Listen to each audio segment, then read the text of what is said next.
Train আসতেছে এই মুহূর্তে, অনেকদিন পরে ট্রেন চালু হলো।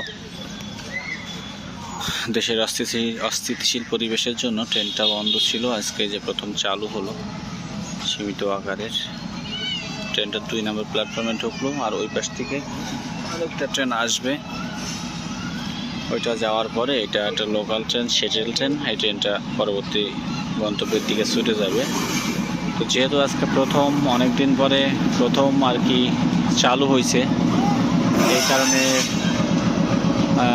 প্রচুর পরিমাণে ভিড় থাকবে, এটা আমরা ধরেই নিয়েছি আর কি, যে প্রচুর পরিমাণে ভিড় এখন কিন্তু এই ট্রেনটাতে আমরা লক্ষ্য করব। এবং দেখুন, একদম ট্রেনের ইঞ্জিন বগিতে কিন্তু অনেকগুলো যাত্রী বসে আছে আর কি। এই দেখেন, ইঞ্জিনের বগি না, ইঞ্জিনের আর কি সাইডে অনেক ঝুঁকি নিয়ে বসে আছে।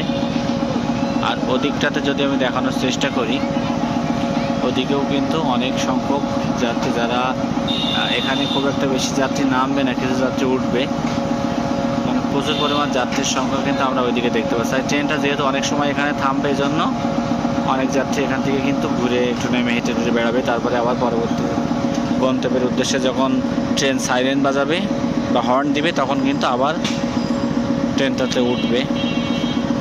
এটা 2 নম্বর প্ল্যাটফর্মে আছে, আর 1 নম্বর প্ল্যাটফর্মে ট্রেন এসে চলে গেলে তখনই এই ট্রেনটা পরবর্তী স্টেশনের উদ্দেশ্যে যাত্রা শুরু করবে।